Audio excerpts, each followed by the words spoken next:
G'day ladies and gents, and welcome back to War Thunder. Today, I'm pretty sure I've got what is quite literally the best lineup in the whole of War Thunder for Ground RB. I think this is the best because it has certain qualities that no other lineup at its tier has. It has a fast tank, it has a well-gunned tank, or a tank with a good gun. It has a tank that is decently spaced, and that is reasonably survivable. It has good CAS, and multiple options for so. And it also has one of the best fighters of its tier. This is 3.3 Germany. And I'm honestly convinced that this is one of the, if not the, flat-out, period, best lineup ever. First, we're going to start off with the Pack Wagon. Now, the Pack Wagon you can get on the marketplace now. You used to be able to get it in an event, and hopefully they make it available for an event very soon because it is an extremely good tank. It combines great maneuverability with excellent firepower, and you really don't need to get hit in this thing.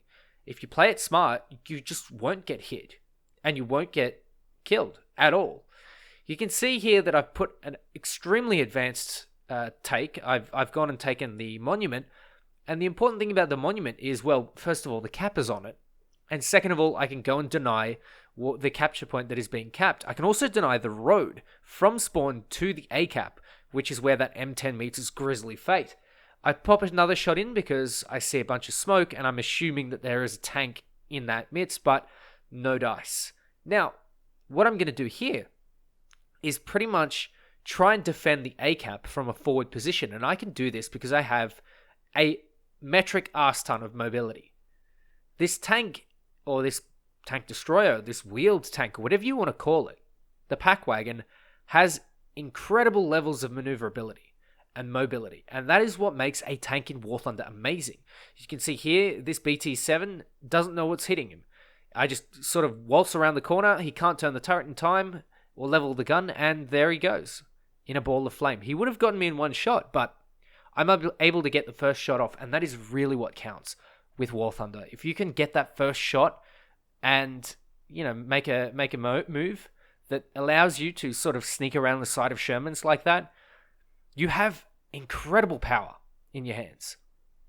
Now, I am playing with a 4-man squad, and these guys are on my Discord, and we had a pretty good play day. We just sat around for a couple of hours, played a couple of different battle ratings.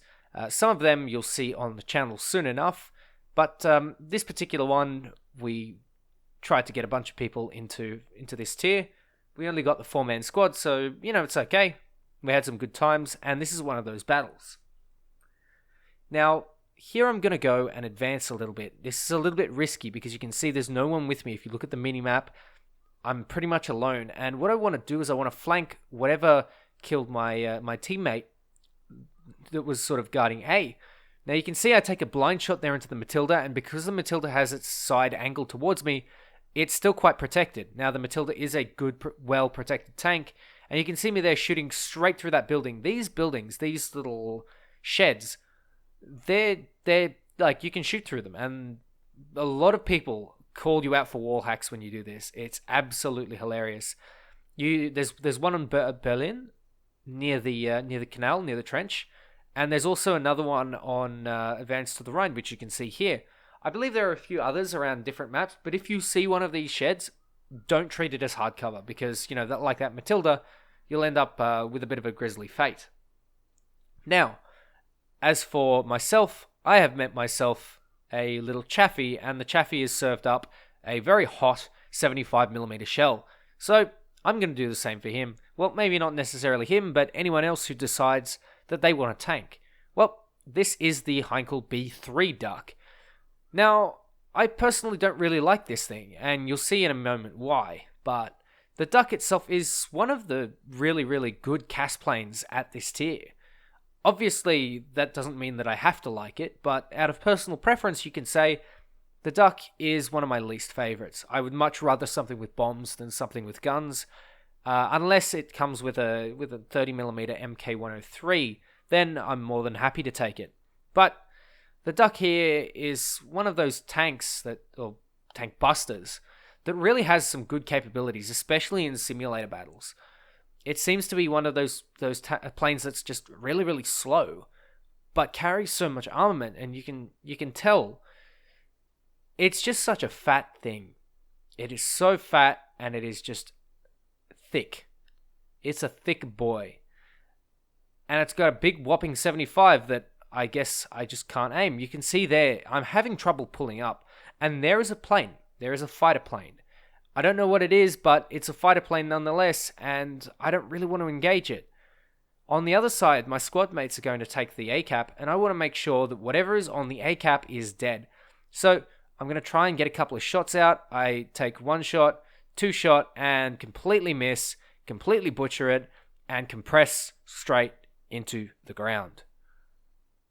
Not a good sign. I don't like the Duck because it compresses. It's one of those tanks. Tank busters. Planes. Doesn't matter what it is, it compresses. And now we're getting into the real meat and veg of the lineup. The medium tank.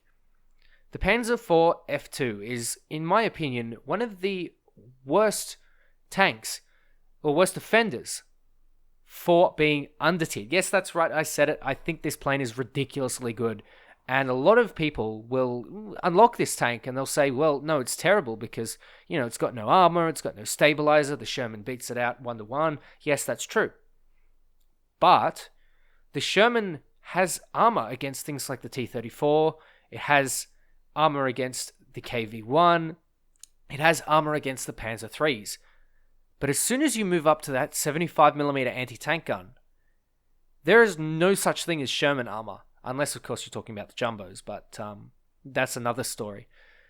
The Panzer IV F2 easily has one of the best guns in the entire game that somehow, for some reason, bounces off the back of a Valentine. It doesn't really matter, because the combination of the good penetration, the high caliber, and the good reload, well, it's higher caliber than the American, or not the Americans, the British. The British, a lot of the tanks get 57 and... those sort of 40mm type cannons, and they're not quite as strong. The 75mm cannon is absolutely dominant at this tier because it is just simply amazing. The German one is easily the best one, and this rings true all the way up to about battle rating 5.3. You can see here I'm looking down this hill, and you can see that there is a little dot, and that turns out to be a T-60 tank. I nail him right in the face. My God, I love this gun. The Panzer IV F2 combined with this 75, the chassis, the maneuverability, if you will, is insane. It gets good mobility for a relatively well-spaced tank. If you hit with anything less than 75mm APHE, if you hit with 57, for example, or sometimes even the solid shot, things like this will tend to not kill the tank in one shot if you hit the wrong spot. And being a German tank, you can angle it because of the boxy design. Now, the boxy design works in two ways. You don't have great armor all around, but when you angle it a little bit, that increases. But on top of that, you might think, well, it's a Panzer IV. It doesn't really have armor, and you would be right. But I will say this.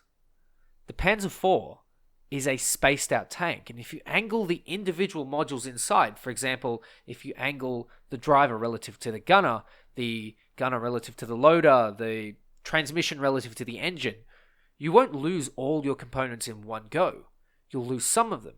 You'll lose certain things, but you won't lose the entire tank, and this sets you up to be either rescued by one of your teammates or something like that. There is a potential for you to continue fighting. And in War Thunder, that's huge. You can see here that this Chaffee hasn't spotted me, and I just managed to pop a shot into the top of his tank. I take the smallest pixel shot, and I can make a go out of it because this tank is just incredible. The gun is out of this world. Honestly, it is viable all the way up to 5.3. You can take out T-34 85s without a problem. In fact, you can probably take out 6.3 tanks, and so without much of an issue. This gun, I believe this particular gun penetrates the lower front plate of the Chieftain, all the way at battle rating 8.3, which is obviously notoriously not protected at all compared to everything else it faces. But if you look at the way the Panzer IV works on the battlefield, it has everything.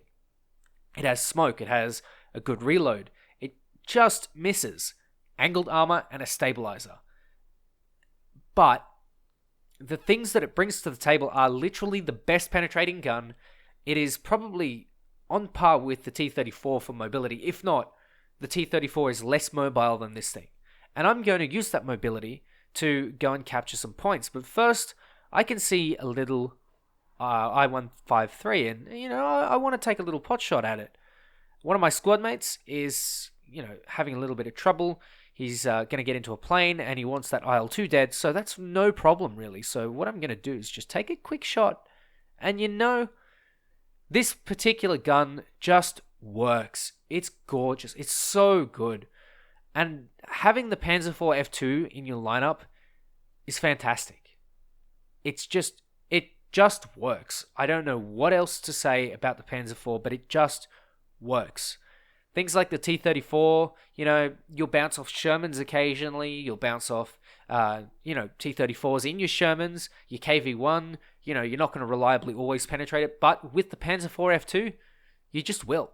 And it just works. There's not a whole lot that any other gun can do better than at this tier. Like, what else is there? There's the 57mm gun. There are a couple of, high caliber guns that can, penetrate more at range, but they're low velocity. Honestly, nothing really compares to the 75mm gun on the Panzer IV F2. Now, you might be thinking, why am I constantly, running back and forth between these caps? I should sort of stay and defend one, because the enemy team have just captured A. And here we are, in the long-standing battle, I guess, of Advance to the Rhine. I captured B, or it is B, but at the cost of A. Isn't it lovely? It's just, it reminds me of a meme that I saw a couple of weeks ago. It's, I believe it was Thanos saying, I captured the A point. What did it cost? C. And indeed, that's much the same throughout the whole of War Thunder. But it's good to see that my team is on the ball today. And instead of, me sitting around going to cap that A point, I'm going to let my squad mate in the Puma go and capture that. And then I'm going to go and capture B myself. Now, you might be thinking, what is that tank destroyer there just south of B doing? And yes, he's not even backing up into the cap. So you know what? I'm going to go and do it. Bugger it. I'm doing it because no one else bloody well will. So here we are, running back and forth. And this tank is actually really mobile. On roads, 42 kilometers an hour, that's pretty damn good, to be honest. I don't know many other tanks that will regularly do 42 kilometers per hour. Even some of the, better gunned tanks at this battle rating, or at other battle ratings rather, don't really pull that much on roads. It's one of those tanks that's it's just good. And it's just one of those things that will honestly never sort of fade out unless it's, brutally up-tiered to, 4.7. But honestly, I don't think it would be that poorly match-made at 4.7. I mean, you can use this tank all the way up to 5.3 in my opinion. Any long 75 you can just comfortably chuck at 5.3 and it won't have any problems. Of course, the jumbos, but at the same time you have ways to get around them, especially if you're, a little bit mobile. This lineup in general is just absolutely fantastic. And if you want to make it even better, you can up-tier yourself to 4.0 or 3.7 so that you have access to the Wirbelwind and the Panzer IV G, which is almost just as good as the Panzer IV F2. It's not quite as mobile because it's a little bit fatter, but it is almost just as good. And that gun is the main focus of the tank. You can pretty much penetrate anything that you want from any range that is not a jumbo. And I find that incredible. That is just one of the absolute gems of this battle rating. And you know what? If you don't like the Heinkel, like I do, the Henschel, you can use the Ju-88. You can use something else. And you will have an absolute blast. Germany 3.3 to 4.0 is easily the best battle rating in the entire game. Anyway, ladies and gents, thank you very much for watching. Take care, and I'll catch you next time.